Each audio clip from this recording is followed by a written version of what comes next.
You were saying Action. action. What you said something? What was it? Great mathematicians don't know everything, and they admit that they don't know everything. I noticed that when I do math, the better that I get at math, the lower my confidence is, because I feel like math is an exercise in a lot of times admitting you don't know something and then trying to define it properly and then go through it line by line rigorously to know it absolutely. I don't know if you feel like that. So could you explain more what you mean? Please. The better that I get at math, the more math I do, the more tentative I am when I approach a problem. Okay. I don't speed through it and assume things. Okay. I go slowly and remind myself, like, I don't know anything, so let's start from the basics. Okay. Well, depending on how you mean that, it could be good or bad. So what I would say is, what I said about great mathematicians, contemporary ones, I wouldn't make that a defining characteristic. It's just something that, okay, there are great mathematicians who are happy to admit that they don't know everything, whereas people at a lower level might, I have encountered this sort of arrogant attitude from people who are not some of the top mathematicians in the world, but they might be at prestigious universities. And the great mathematicians like Richard Stanley, Dan Kleitman, those are the people who are the opposite of arrogant. But when it comes to solving problems, I have seen this, that the great mathematicians know they can solve the problem. So it's that. So I think you have to psych yourself into thinking, I can do this. I know I can do it. It's sort of like the Star Trek episode where they're at the OK Corral. You remember that episode where they need a mind meld in order to, so they know that they're in this illusion. They're not actually at the OK Corral. But but if their mind makes them think that they are and they get shot, they'll still die. So they need a mind meld from Spock so that they can really be convinced that it's an illusion, and then the bullets won't kill them. So that's what you need when you're doing math. You need to just think, I can solve this. So Richard Stanley, there's a new book called The Legacy of Richard Stanley, something like that, at MIT. And he talks about some of the papers that he wrote and how he solved some major problems. And he talks about a proof technique that he utilizes called proof by wishful thinking. So he just imagines that some proof technique that he's trying, some proof idea that he's going to try will work. And it works. Even though he has no other reason for thinking that it should really work. And people like Ralph McKenzie, who was at the University of California, Berkeley, then he moved to Vanderbilt, another great mathematician, he can solve major problem after major problem. For example, he solved some problem of Tarski's. He can solve major problem after major problem because he's solved major problems in the past. So he knows that when it becomes horrendously difficult, and some of his proofs are 80 pages long, he can power through it, whereas a lesser mathematician might give up. And I can give an example from my own work. There was a theorem that I wanted to prove, namely that if you have a finite semi-distributive lattice, the number of elements with k lower covers, k some natural number, equals the number of elements with k upper covers. And I could prove a special case. I think I could prove it for k equals 1 or something like that, or k equals 2 even, but I couldn't prove it in general, so I asked another mathematician, Ralph Fries, and this fact was not known before I conjectured it, but Ralph Fries was able to tell me that yes, the conjecture is true. After he told me it was true, I was able to then take the same proof technique that I had been using before and prove the theorem. I see. So the same technique. So when I was doubting myself, I couldn't do it. But when I knew for sure it was going to work, I could do it. So now when I tackle problems, I just convince myself. I know that whether I'm supposed to prove some statement or find a counterexample, I have to lock myself into the mode of thinking, yes, I can do it. That makes a lot of sense. I have experienced the same thing. As I get better, I tell myself, I see a problem, like, yeah, I can do this. But when I start the problem, I try to assume that I don't know anything and try to start, from the very beginning. Yeah, so if it interpreted as I need to learn more in order to solve this problem, yeah, that's a perfectly fine attitude to have. Actually, here's a better characteristic of great mathematicians. Richard Stanley does know a lot about a lot. So he was able to solve all of these major problems by bringing techniques from seemingly unrelated fields like commutative algebra, polytopic combinatorics, geometry, to problems in pure combinatorics, if there is such a term. But he could do that because he knew a lot about other areas. And so if you just narrowly focus on one area, you might be a less successful mathematician, I think. Mm-hmm.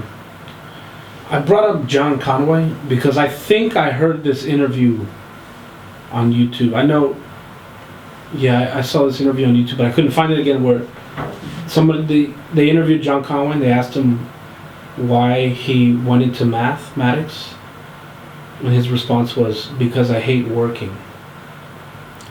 Okay, I'd have to listen to it to find out what he meant. Did he mean like working in a coal mine or something, or? He didn't explain much, but I didn't know what that meant when I first heard it, and then I started doing more and more math, and I think I understand what he's saying. Okay, so what do you think?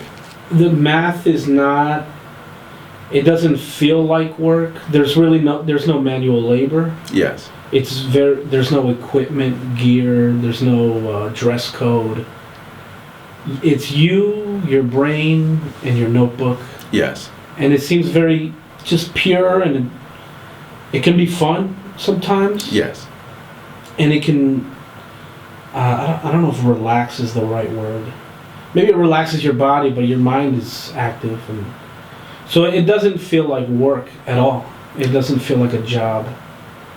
Even other occupations like that, the arts, you still need supplies, and you need to commute to places and a studio or whatever.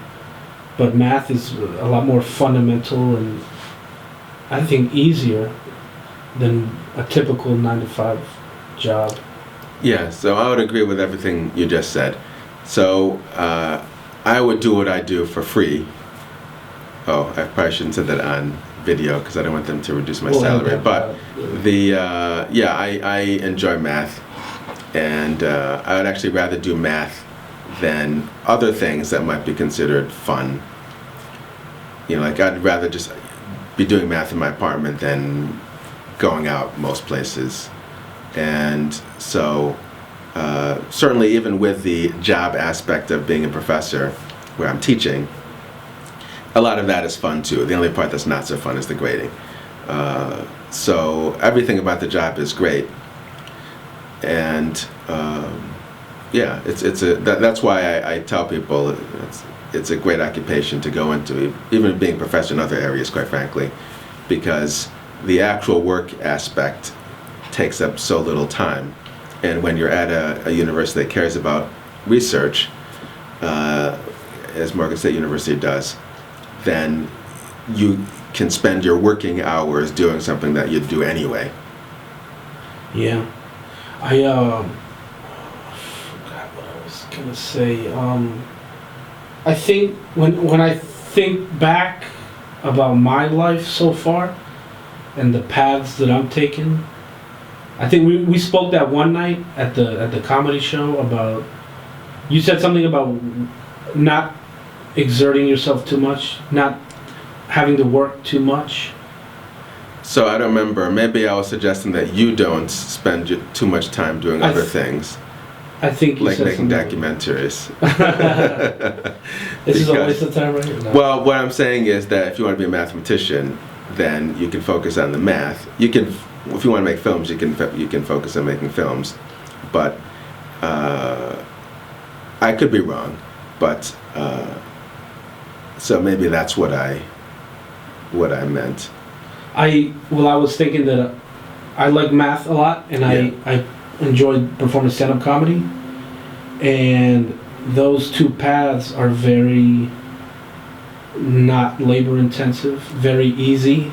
If you become a big star in comedy, Yeah. yes. So a lot of the people who are at the low level like the local comedians, they're spending a lot of time performing, because I go to many shows and then I see the same people. Like, hey, didn't I see you on Monday and now it's Thursday and you're performing, unfortunately, with the same jokes. But actually, that's not bad for everyone. Some comedians can tell the same joke. This is a complete aside now. But Rick Jenkins, who owns the Comedy Studio in Cambridge, Massachusetts, I've heard his jokes maybe 50 times, but they're funny every time. I don't know how he does it. Mm-hmm. It's like literally I've probably heard his jokes maybe even more than 50 times, because I would go to his show like 3-4 times a week for almost 2 years. You do the math. And so, but a lot of these local comedians seem to be traveling up and down, and there are many who I think, they're never going to make it. Yeah. But they're spending a lot of time and they're not making any money. Maybe a few dollars will get passed around. So I've probably made more money as a comedian than they have. I made 40 pounds as a comedian, 40 British pounds. I told him I've made over $150. Oh, really? Okay, so you've exceeded my take then, because 40 British pounds isn't that much. It was part of the time like $80 US. Yeah. So congratulations. No, thank you. But if you're gonna, however, I'm not just saying this to flatter you, but what I probably told you that night was that you were actually good. So I've heard, I don't know how many scores, probably by this time 100 comedians, and you were actually way better than everybody who was performing that day, and you're way better than just about anybody that I've heard in Maryland and many places. So you could actually go places, and then so I was trying to give you the networking contacts so that you wouldn't have to waste your time traveling around, because there are actually good comedians who didn't make it. For example, in Boston there's a guy named DJ Hazard who was very good, but he never made it to any big level. Like there's no Comedy Central special that he's in or anything like that. I know a few in Baltimore that Okay. are great, but